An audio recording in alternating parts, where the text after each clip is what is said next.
And I remember like this guy literally saying, "Oh yeah, like I've seen this company before, and like the CEO is Mexican, so we're gonna pass." What I realized again is like he was not engaging with her. He was kind of quickly sorting through like his mental model and was like activating like preconceptions to make a yes no decision. This is Funded, a show where founders who raised millions in venture capital share the gritty side of what it actually took to get that money in the bank. I'm Jason Ye. Not too long ago, I was trying to get my ideas funded. And back in the day, I was a VC listening to founders pitch me for money. Have you ever walked into a room, excited to tell a story, only to realize the person across from you thinks they've heard the story already? Before you even finish your story, they already know how they want to respond. Now, consider the situation where every single fundraise meeting you book happens the same way. You walk in after pouring your heart and soul into a company, and the investor across from you already knows that they don't like the deal because it reminds them of something they saw in the past. That's the wall so many founders might face when raising capital for a company that might sound a little bit like something from the past. And breaking through that takes more than just knowing your market and metrics. It takes mastering your story. Today's guest, Andrés Ornelas Vargas, knows that firsthand. He's the founder and CEO of Verve, a startup making it effortless for people to manage their dietary restrictions and food choices. Andrés went through over 150 investor conversations before finally landing a lead investor and closing his $2.2 million round. What changed? He figured out how to shift the narrative from the details of the past to a vision of the future that investors could see and believe in. But if you really want to understand Andrés, we've got to start long before Verve, before the fundraising rounds, before the startups and the investors. There was a kid who never stopped questioning the rules, something that stayed with him ever since.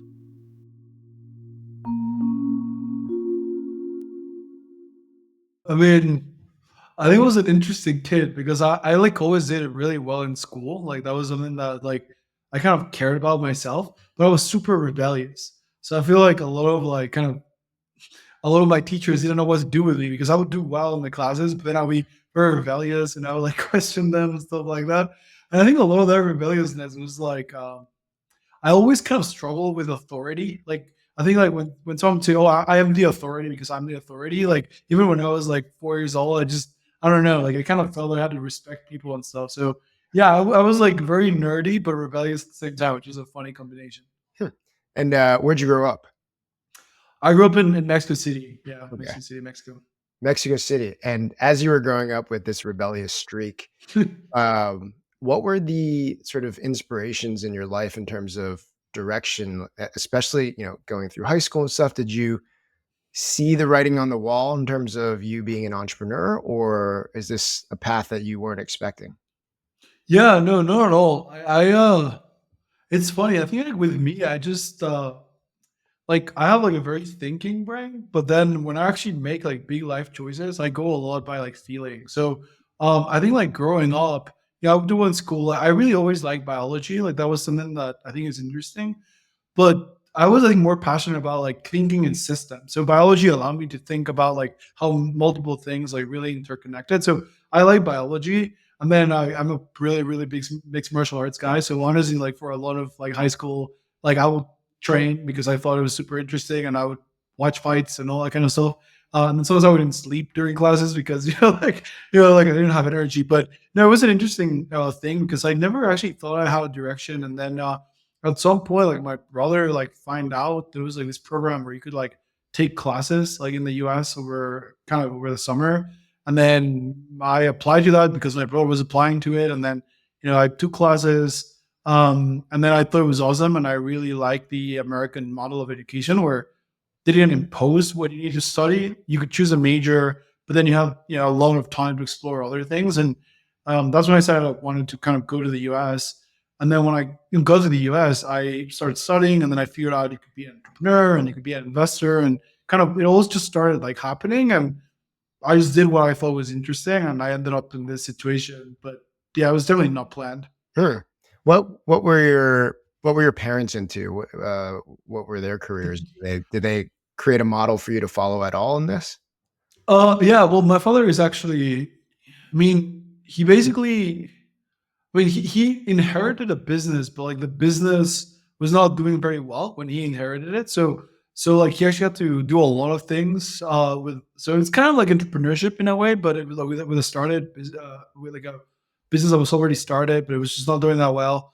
And then he's like a chemical engineer, and the business is like super technical. So Mm, I did grow up like being around like someone, like leading a company, and like that was interesting. And my mom, like she's always been an awesome homemaker, but so I did have a lot of experience with my father kind of managing a company, but it's very different from like a venture back startup. nice.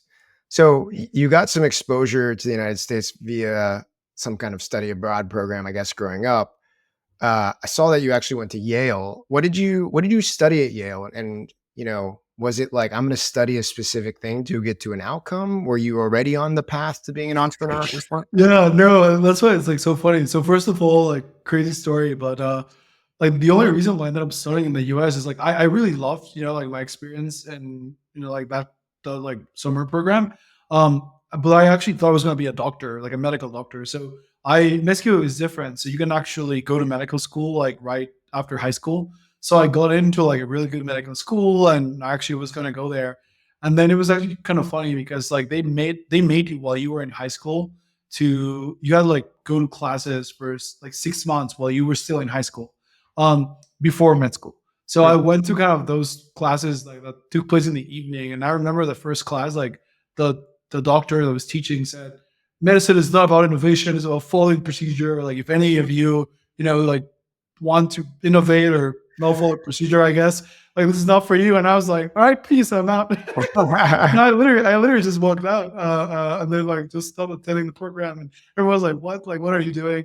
Then yeah, I decided to, I had applied thankfully, and yeah, I decided to go to Yale. And when I was at Yale, I thought I was going to study biology and I was going to be pre med, but then yeah, I learned a little bit more about like entrepreneurship and investing. Got captivated by both, like entrepreneurship and investing. But I always cared a lot about biology and medical stuff, so it made sense to study biomedical engineering and take a lot of computer science classes as well. So I think like by the second or third year, I did start to see like, hey, like I like startups. I might learn a little bit about software and stuff like that, but it wasn't really planned. It kind of just happened. Got it. Okay. So it seems like you started getting nudged in this direction, but there are a few stops along the way between Yale and Verve.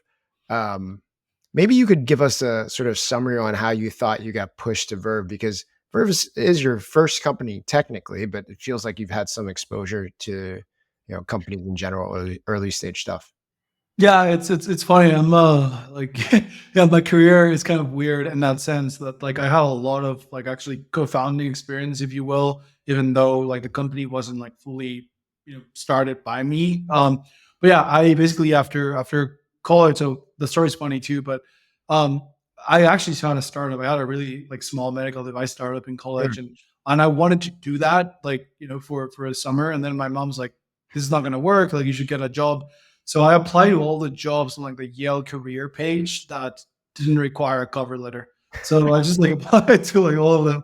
And then like there was this thing is like called General Atlantic, and I had no idea what General Atlantic was, but like they wanted to talk to me, and I talked to them, and then I like found out that it was like one of the best like growth equity like funds out there, and ended up like taking an internship with them. But it's funny because I didn't know who they were, but anyways, I did an internship with them.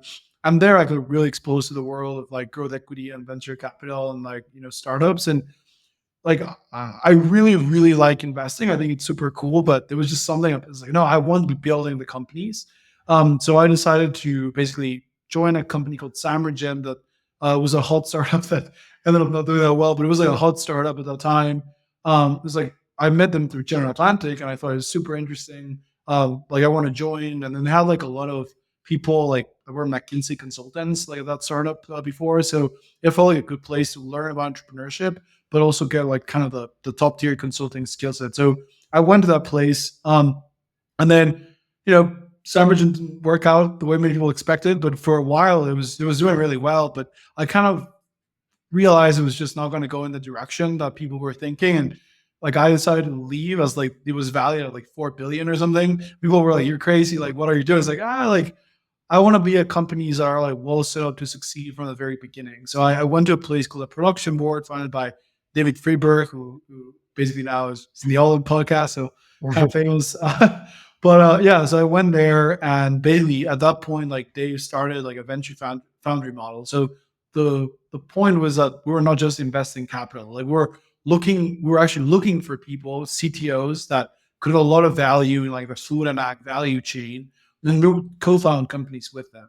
And I eventually became the head of new ventures, and basically my job was to start companies kind of like as a co-founder with like the CTOs, and then lead the companies, like basically scale them and be like the main business person, general manager, if you will, and then like scale them. And yeah, I helped scope several.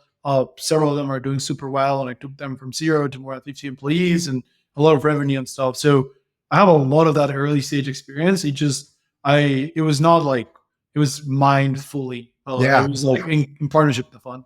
cool.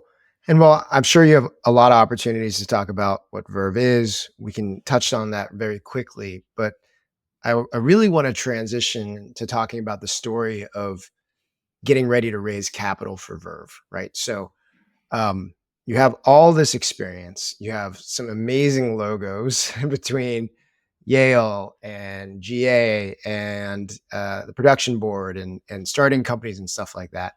But this is going to be your first time doing it from scratch on your own. And so I wonder if we could set the stage. So just a quick description on what Verve is, but then tell me a little bit about starting Verve and whatever your expectations were for Verve. Did you know that you wanted to raise money right out the gates? Were you working on it first? So tell us what it is and then that background. Yeah, let me actually tell you a founding story. I think it would be actually really helpful to Yeah. like, talk about like the founding story here. So about like 14 years ago, I got like a really, really bad like stomach infection while I was like traveling in rural Mexico. And then after I got that stomach infection, I developed as a consequence of that infection a condition called like irritable bowel syndrome. And what that means is that I can't eat about like 40 ingredients. And if I eat them, I feel like very, very sick for like 2 or 3 days. So like all of a sudden, like my life went from, hey, you can eat whatever you want and whatever you like, to now you can eat a very limited set of things. Well, she's not that limited, but you have to pay a lot of attention to what you can eat, so you don't eat the things that you actually can't. And like that became one of the biggest problems in my life. Like it's actually quite complicated to navigate a diet where you can't eat about like 40 very common very common ingredients. So for a long time, like I was been thinking like, hey, this is a big problem in my life. Like it affects me. Like how do I solve it? So then, when I was kind of ready to transition and leave like that production board ecosystem, if you will, I started thinking about like, okay, like what do I want to build? And like I kept coming back to, hey, this is a really big problem in my life. Managing my diet is really large. I want to solve it, but I don't know how. Yeah. And then when I left the production board, I didn't have like a plan. It was just like I knew I wanted to start something, but I didn't know exactly what it was. So sure enough, kind of like I got the idea. I realized that there's 110 million people in America that like most follow a very strict diet. 19 million are starting to choose products based on specific ingredients and nutrition facts, and 70% of Gen Z actually follows a diet. And so I just realized like, look, this is not a problem. It's not only a problem I have and many people have. It's like where everyone is heading, right? And that's when the idea kind of for Verve arose. And the idea is basically to make it effortless for anyone, regardless of whatever diet they're followed, to like plan, discover, and shop in like less than 5 minutes. So that's Verve. And then I had this idea, right? I had this idea of what I wanted to do.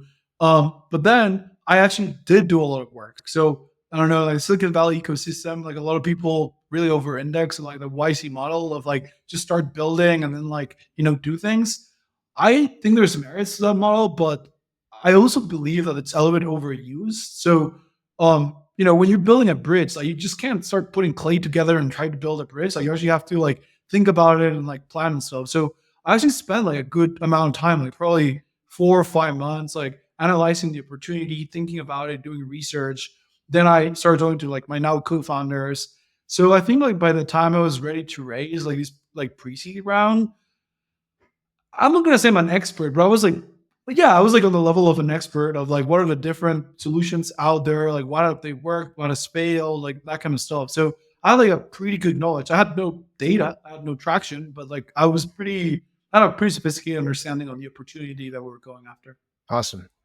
And so when you first started having your conversations, what were some of the things that now looking back, you're like, I just kind of made certain mistakes, or if I were to do it again or the next time, like there are a bunch of things that came out of my approach that I would do differently. Anything come to mind around that?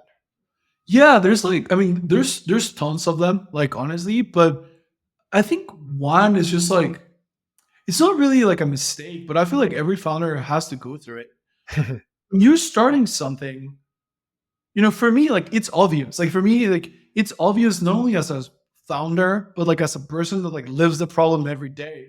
Like it's obvious that this solution doesn't exist and it's something that a lot of people want. Like to me, it's like again, very, very obvious. But you know, like try explaining that to like a guy or gal that is like super busy. Many of them are very jaded, and like like you're trying to captivate their attention in a very small amount of time and not have their mind go into places of like, oh, I've seen this before and I've seen this before and that didn't work. So I think the thing that I didn't do well is I spent a little time on the data. I spent a little time, understanding the market and starting the technology, but I didn't spend enough time at the beginning in figuring out how can I succinctly communicate in a very punchy and attention grabbing way to investors that, like might be predisposed to think about things in a certain way. So I think that's the main thing. I didn't refine the message enough at the beginning. So, I kind of want to loop this back to something else you said, which is like you actually worked in investing. You worked in Yeah. growth equity, and I've seen this happen a few times from friends where like friends had jobs where the word investing or bank, was part of their role. So, hedge fund investor, private equity investor, growth investor, investment banker, when they get to starting their first company and trying to raise capital from venture capitalists, they have like a distorted picture of what needs to be presented. And is that part of you? Do you think part of kind of what was in your head at first around what influenced you to go numbers heavy or data heavy? I love what Andres is pointing out here, the difference between knowing your market inside and out versus communicating it in a way that cuts through the noise. Most founders think their depth of knowledge will carry them, but if the pitch doesn't grab attention fast, investors will tune out. It's not enough to be right. You have to be heard. After the break, Andres shares what he learned during his time as an investor and how that influenced how he pitched for his own fundraise. There are a ton of easy to make mistakes when growing a startup. I feel like I've either made them all myself or seen them all as an advisor and investor. One super common one is waiting too long to bring in expert help around managing company finances. I get why that happens though. You're not a tiny company anymore, but you feel like you're not big enough to have an in-house finance team and don't want to waste money. My advice to you is to avoid the mistake of just winging it. This is not a time to fake it till you make it. At least talk to someone early so that you can hear about how the additional help could actually save you money and improve your operations. If you're looking for recommendations on who to talk to, check out Propeller Industries. They've worked with hundreds of venture to growth stage startups, so have a ton of deep knowledge to help you avoid major bumps and set your company up for success, whether it's talking to investors or planning for future growth. Set up a free call by going to fundedpod.com/propeller. That's PROPELLER, and tell them we sent you. They're giving Funded listeners a one-time $2,500 new client credit if you work with them for 3 months. Well, like I'm gonna say something funny, but I think in my case, part of the problem is that I mean the reason why like I would say like I was a different type of investor is that I'm actually very analytical. So when people like pitch me in the past, I would be very analytical. I wouldn't care if the founder sounded very confident or not. I was actually trying to understand their business and I was trying to breaking it down very analytically. And I do mean that. Like I Yeah. was actually trying to do that. Whereas I feel especially in early stage venture capital, you have like so much inbound that I would say the average investor is not spending as much time actually trying to understand the business, and they use a lot of heuristics, like is the founder sounding confident, or is the message actually put in a way that I understand? And so I think for me, I would say my own particular approach to venture capital or my own particular approach to things made it harder because I use like a theory of mine that everyone else was going to be like me, and that turned out to be Mhm. wrong. And like I'm not saying that's bad or good. It's just different people have different approaches. But yeah, I would say the average early stage investor probably focuses a little bit more on heuristics and is trying to understand what you do more quickly. Whereas probably, a growth stage investor is more analytical and like Yeah, looking at the metrics. So it's a different type of pitch as well. totally. As you're going through this, do you remember the numbers? Do you remember the numbers of like how many investors were on your target list? How many you ended up talking to roughly? Yeah, I mean, it depends on how you define a conversation because, like once actually I realized like, hey, I got my act together and I can like pitch well and stuff. It was like a relatively small amount, but the process of getting to that point probably took like 150, like 150 conversations. Yeah. So yeah, it took some time, but again, I would say the caveat is that like once I actually like I managed to tell the story well, like it was probably like 10 or 20 to then like actually close around. So Yeah. 150, but then it went really fast after I got it. Yeah. I mean, I think a lot of people sort of in hindsight will look back in their numbers and sometimes think to themselves, "Oh, at about 130, I figured something out." And then it was all Yeah, exactly. like Yeah, everyone has a version of that story, and it kind of always ends up there's a large number. And it might have been yeah, because you needed the reps in order to iterate on the story and figure that out. It might have been because that's just how long it took you to find someone that thought about the world the same way as you yeah. or et cetera. Um, with 150 plus conversations, you're bound to have some unsavory interactions. Were there any, you're not gonna name names, but were there any stories that still, like, stick in your mind of, like, that really freaking sucked and was like a Yeah, bad yeah. experience? And it's one that I actually think we can use as a little bit of a teaching moment. But I mean, one of my main takeaways, I would say, from the fundraise is that you definitely need to refine and work on your messaging and your communication. And again, I think for my perspective, we've always had a really good business and a really kind of good story, but we weren't telling it in like the way that had like the high at the beginning, like the way that had like the highest chances of like resonating with an investor that is very busy. Like I think that's what happened kind of in our case. And what I also learned again is that especially in the first meeting, I think a lot of founders, myself included, like tend to put a lot of detail forward. Whereas like that's not what you should do. Like what you should do is kind of leave out the clues or the hints that are going to make investors want to take the next meeting.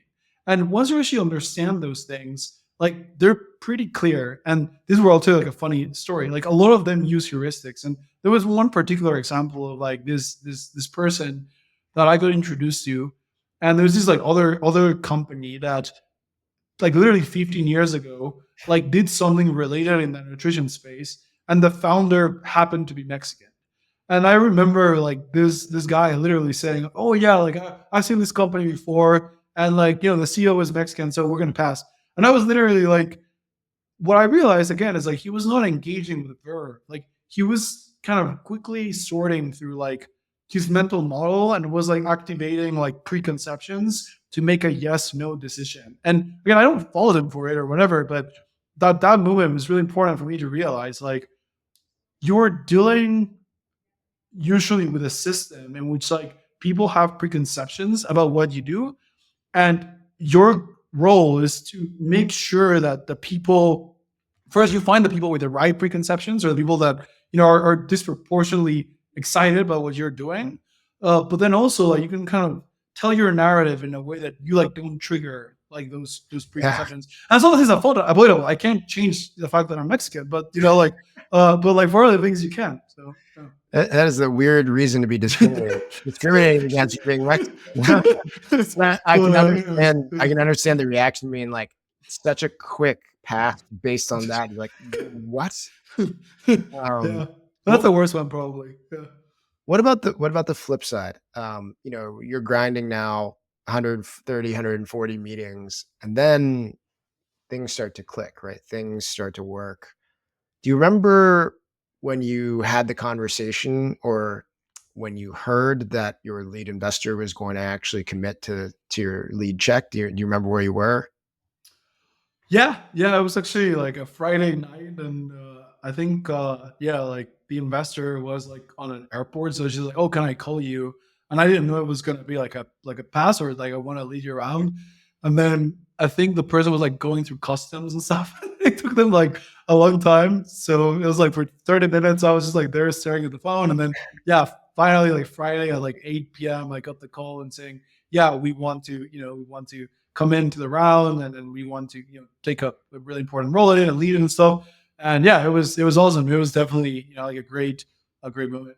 Yeah, and then it's I feel like based on what I know, the adage that I hear, it's like, or that I usually share, it's like fundraising is you are dying of thirst, dying of thirst, and then all of a sudden you're drowning.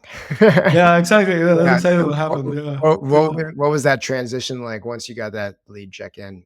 Yeah, once I got the lead check in, then like there were so many people that kind of wanted to invest and like come in and stuff. So we ended up oversubscribed by like almost more than 80% of the round. And at that point we were like not even like Yeah. seeking capital anymore and stuff.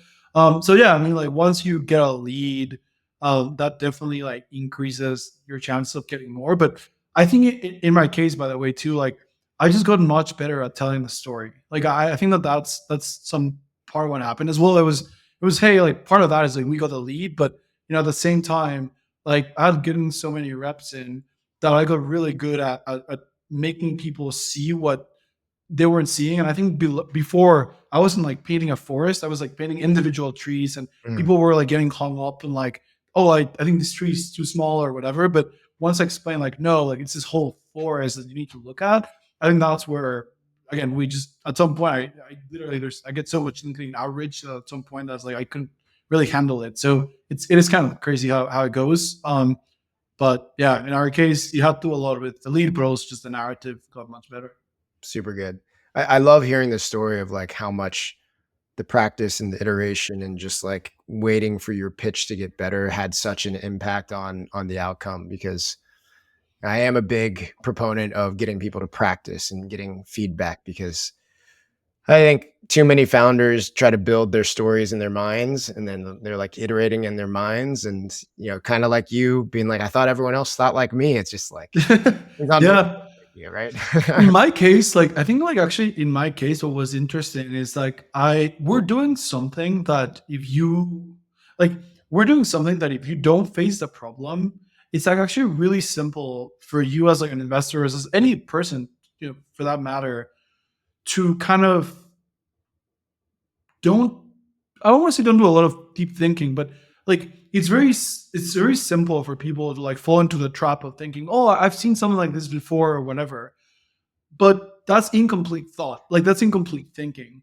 And like we spend a lot of time thinking about this, and we have a problem, and we know it's not solved, and we know the way we're solving it is the best way to solve it. So I think in my case, it was a lot of okay, like knowing what were the triggers that could like kind of trigger that. Oh, I've seen this before, or it didn't work, or something, and speaking in a way that I wouldn't trigger them. And then once I did that, and they got the vision. Like most investors I thought to become like really really big believers.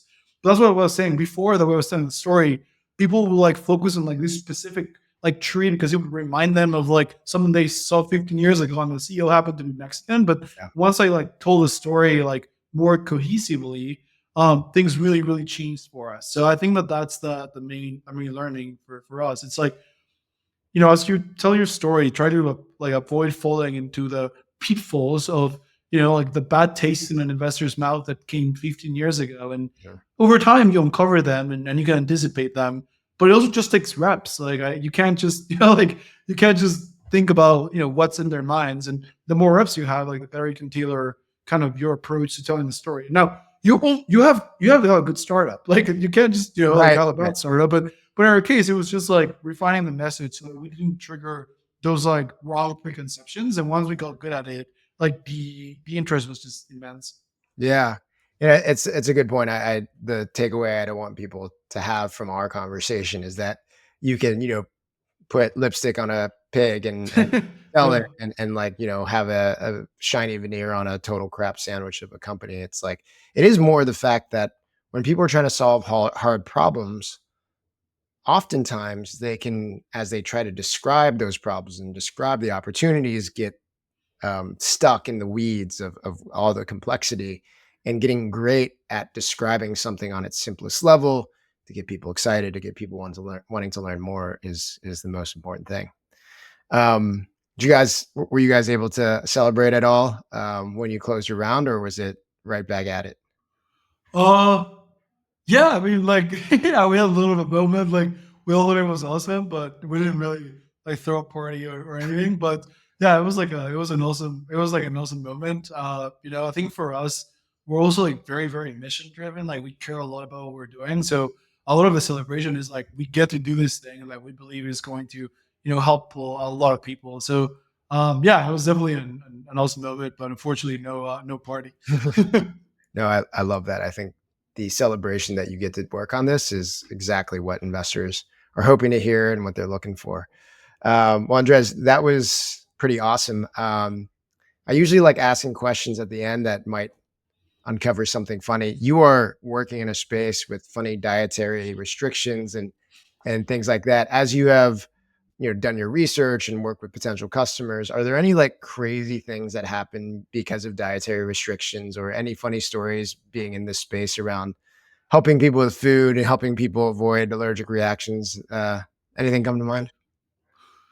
Well, I mean, I'm not gonna say it's like really funny, but like it's actually something that's really cool. So when we started, like we thought, hey, like we are going to focus on what we now call painkiller customers, which are people that like actually have medical needs, just like me, right? Like I Yeah. can't have certain ingredients. But what was really cool, and it's funny in some regards, is like once we started talking to more and more people, we quickly realized that Verve is not only for people like me that actually have a medical condition. When we started talking to a lot of people, some people are, oh yeah, like I don't like shellfish and I don't like tomatoes and I don't like cilantro and like I like eating in this way and I avoid this and stuff. So it became really awesome, like to see people that on paper didn't have like any sort of restrictions. Like, oh hey, if you actually truly make it effortless for me, I'll have this like large laundry list of things that like I wouldn't have. And some of them have been pretty funny, right? Like the number of people I've said they don't like tomato, like it's pretty like I'd never saw that one coming, but a lot of people are like, yeah, I would pay just to have a place where nothing I eat like contains tomatoes. And like that was weird. Like well not weird, it was funny. Then a lot of people, have read like or see like a bunch of podcasts and stuff by different influencers, and they're like know so much about like the biology of vegetable oils and stuff like that. So it's actually been really cool to see like the non-medical folks that if they were given like Verve to make it effortless for them to eat, they would follow all of this like literally very personalized and unique way of eating that you would never thought people would be interested in doing that. And that's what we want to support, by the way. But that Yeah. was pretty cool, and yeah, it was pretty funny at the same time. Yeah, dude, I live in LA. No seed oils, man. No seed oils. Exactly, exactly. Tomatoes is a really big one. That was funny. Awesome. Well, Andres, this has been a really fun conversation. Really proud of you to see exactly what you're able to do. And I definitely think this is an important problem to be solved. So we'll be following you and keeping tags on everything that Verb Market does over the years. Awesome. Thanks, Awesome. Ethan. That was Andrés Ornelas Vargas, founder and CEO of Verve, the most personal online supermarket. His story is a reminder that even the most personal ideas don't always click with investors. It took 150 conversations for him to refine his pitch and close his $2.2 million round. But he got there, and if you're running a great company, you can get there too. When we come back, we'll hear my producer Paige's thoughts on our conversation. Like many of you, my last venture-backed startup was a SaaS business. In that company early on, we had the opportunity to sell into a large enterprise, but ran into some walls when they asked us if we were SOC 2 certified. Not only were we not certified, we also found out that it would take our small team a ton of time to get that done, and so we ended up abandoning the deal.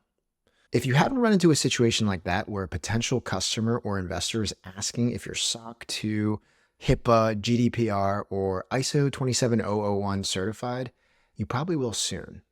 But unlike me, you could use a company called Vanta to help. Vanta helps automate up to 90% of the compliance work, getting you audit ready in weeks rather than months, and eliminating up to 85% of the costs. Not only that, but Vanta can start small with you and scale up as you grow, helping you land bigger deals and earn customer trust. The best part is, Vanta is offering funded listeners $1,000 off for going to vanta.com/funded. That's VANTA.com/funded for $1,000 off your service. Check it out. Hello, Jason. How you doing? Hey, P. I'm good. Is it still cold and snowing in Austin, Texas? No, that was weird. It was. No, it's kind of just cloudy and not that great out. But starting this weekend, it's going to be 70s, pure sun again, and that's all I see. So I can't complain. Back to expected Texas weather. Yeah, it's cold in Los Angeles. Cold for us is anything below 60 degrees, but it is like been consistently like low 50s, which is very hard for me to take. I feel terrible for you. I hope you can recover eventually. But anyways, I love how we always talk about the weather too. It's an important topic. It's such a great opener. But besides the opener and besides the weather, I am excited to talk about this episode. I think there was like a lot of things that I noticed that Andres, founder of Verve, shared. Just even around his viewpoints and his past experiences of kind of never being a founder before Verve, right? But being surrounded constantly by founders, by people in the public eye. He worked for some big names. He ended up trying to take over or become the head of New Ventures, I think he mentioned. So it was very cool to see him kind of take those insights of like what he learned into his fundraising experience, which was still a struggle and a challenge, right? So I think this is going to make for a great conversation. Yeah, and you might have had some of this on your mind to talk about, but I will say that I have seen something very similar, like honestly, in myself and then other friends who have more exposure to investing or specifically venture investing in startups than, say, a first time founder who hadn't been a VC before.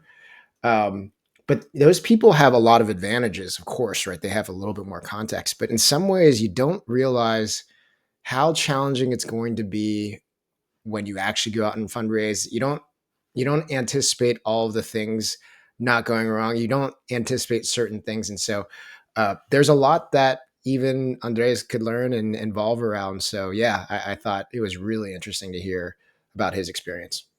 Yeah. And honestly, on that same topic, something that I thought was fascinating that Andres had mentioned is something that he struggled with fundraising was people, kind of trying to understand his pitch in his company right away and kind of analyze his confidence and all these different, I guess, external factors and how he presented himself.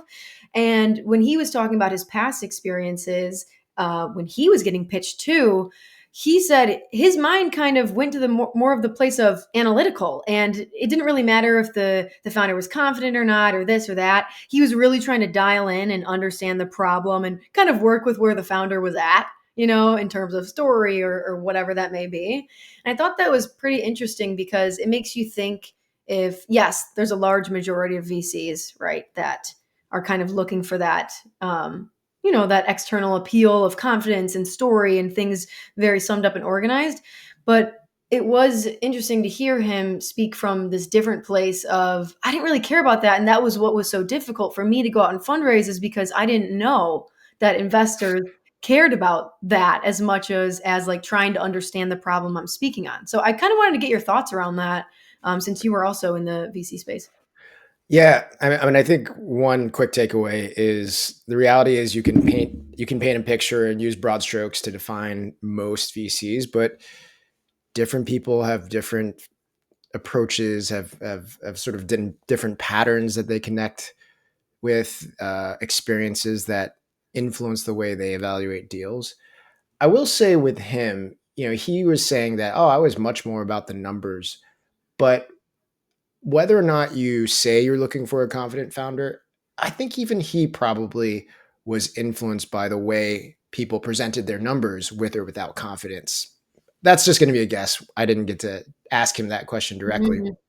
But the reality too is that he could have been one of those, call it, investors in the minority who just wants to look at the numbers. And the truth is that whether explicitly or implicitly, a lot of investors, especially at the earliest stages, are just looking for the way an opportunity is presented and a vibe, a look into someone's soul around how deeply committed and how deeply confident they are in an opportunity in a company. And so that is definitely something he had to learn, the hard Yeah. way.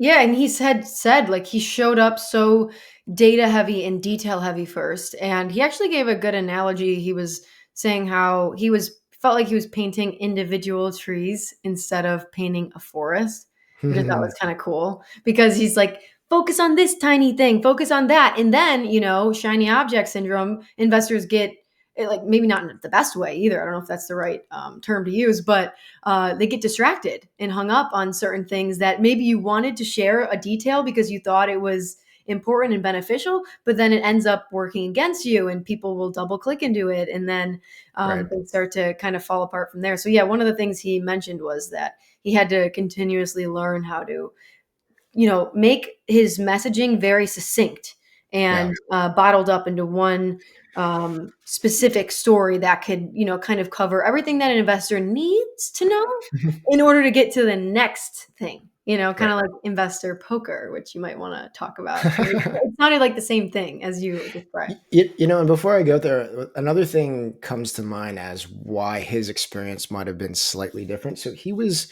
involved in something called the production board. Um, and a lot of what they did was look for ideas and sort of bring them kind of in house and do a lot of the execution and operations alongside the founder. And so, in some ways, I'm just sort of going out on a limb here. In some ways, his decision making criteria was slightly different. He's like, well, if there really is a market opportunity here, can our team execute against this? So he might have been less dialed in on like just reading the founder than he was on the opportunity. And when it comes to venture capitalists who are literally putting their money in and stepping away, with some light exceptions around how much support they give, they are really being like, well, I'm betting on the jockey. This person has to be able to do it on their own. We'll help a little bit, but it's this person's deal. I think that evaluation is a little bit different. And then what you were talking about, yeah, making sure you tell a story that can pique someone's interest enough to see the next card. We call it investor poker when we talk about it in our program, but like it is not giving too much detail where someone can't get overwhelmed and build momentum to want to see more, and not too little where they aren't actually excited or intrigued. So there is a sweet spot, and I think Andres like figured that out pretty quickly after a string of no's that he needed to tune that to a better degree. Yeah, that's actually what I was going to talk about next is like sometimes it does take quite a few conversations to figure out. In the conversation, he said, he had like 150 conversations total, which is, I mean, based on what I'm familiar with, which is kind of where you want to be around. Like you want to aim for a lot of conversations. But to people listening to this, maybe, who aren't as aware of everything that might go into a full fundraise, that might sound like a lot. But it was cool to hear Andres describe how, those first 100, 120 conversations were him figuring out how to speak about his company, how to build, relationships, down the line, like maybe he would loop back around with different people and be able to tell a better story. And after he said there was a point where it clicked for him on how he needs to showcase himself and his company. And after that, 20 more conversations and his round was closed. So Yeah. that's also one of those funny things too, where when it does click, and that's what I also think is beneficial about setting yourself up to have so many conversations and not looking at it in a bad way, because I'm assuming it can be tough to have so many conversations where people are like, not interested. But if it brings you to a yes, well, like, which if you don't stop trying, it definitely will for the most part, that's a good way to look at it. Okay, there's going to be a lot, but at some point, it's if I'm running a good company that has a lot of opportunity, it's going to click and I'm going to get there much faster once it does. Yeah, and this might be annoying because I feel like I bring this up every single time it happens, but I do just feel the need to triple underline the fact that Andres like comes from a pretty shiny background, like fancy background. I think he went to Yale undergrad and he, was at the production board. He had all this exposure to startups and investors and had an amazing network and all of those things, right? And a personal connection to his business. And with all of those things, he still had 150 conversations, right? Mhm. And so I think it's really important that every time we see that, we underline it and we call it out because I know that there are founders out there that are like, no way. I like, do I have to do that many and whatever? It's like, it's just a part of the process, right? And whether you're taking those conversations to refine your story and your pitch and the way you're running your company, or because your company needs some time to evolve, or the relationships need time to develop, like these are all there are a variety of reasons why that volume is so important, and just making sure people know that it's part of the game, it's part of the process, and to gear up for it, I think, is one of the most important messages that we send, right? Yeah, I agree with you. And sometimes maybe it's not even that you have a bad story or you have a bad pitch, and maybe it's just you haven't found the person that just gets it and it clicks with Absolutely. them. So either way, that mass outreach or that pushing as many conversations as possible is going to lead you to one of those few things. Whether it's like you said, working on something within your company, working on the story externally, finding that right fit, like all of those different conversations are going to lead you to, again, if you're running a awesome freaking company that is a big opportunity, a very successful outcome. I did have one thing I got kind of confused on in this Mhm. episode. I don't even know if I've asked this before, but Andres If had you shared. asked it before and you haven't learned it yet, I'm going to be upset, but go I ahead. know. Yeah, but what you're not going to do is go through all of the previous episodes. Even if That's I've true. asked this before. So The you'll never know. goldfish brain. I'll probably not be able to remember, but ask No away. chance. But so he had said that his round was overprescribed by 80%. I have no idea what that means. I know it means a good thing. Like it overprescribed, I'm sure like more money coming in, but what does that exactly mean? Great question. And you're right. I can't remember if you asked this before. So the term he was saying was actually oversubscribed, Oh. and it takes on the vocabulary and the terminology of a more formal investing process. But in this context, what he is saying that is that he had a goal, some sort of goal. Let's say he was trying to raise $2 million. That was what he had set out to raise. And when someone says they are oversubscribed, that means they had more demand, more people wanted to invest, and more dollars wanted to be invested in his company than he had created room for, or he had initially anticipated raising capital. So this is a way to tell the world, like, we raised 2 million, but we could have raised $3.5 million. People So love us. so what does it mean by 80? And that's so funny how I said prescribed. Just ignore Oh, that. good. But almost by 80%, what I'm trying to like understand in my brain what that means. Yeah, I don't want to do public math here because that's Mm, hard. But let's say you raised $2 million, and if you did 80% over, I think that's like $1.6 million over. So it would have been like he wanted to raise $2 million, and there was enough demand where he could have raised $3.6 million. Is my guess, is what he was saying, huh. and he probably ended up oversubscribing in that he was going out to raise two and he decided he would take in 2.5, so he let it oversubscribe by another $500,000.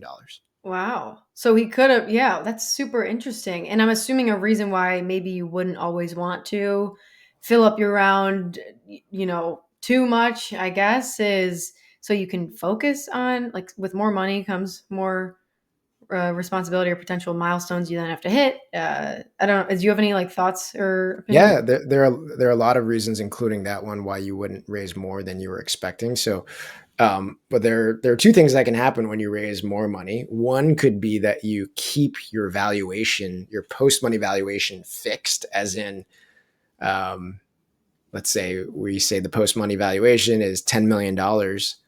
If you raise $2 million at a post money of 10, now we're going to get really complicated with the math. That's a 20% dilution, right? 2 on 10 posts is 20% dilution. If you keep that post money valuation fixed when you raise more than 2, let's say you do 2.5, the 10 stays fixed. And so now you're diluting by 25% as opposed to 2. So one of the reasons you might do it is because you don't want to dilute so much. If you go there's another way to set valuations, by the way, where raising more money actually makes your post money get larger. So you fix the valuation on your pre-money valuation. So You're starting to lose me here. I know, but let's go detailed here. I do want to give this explanation.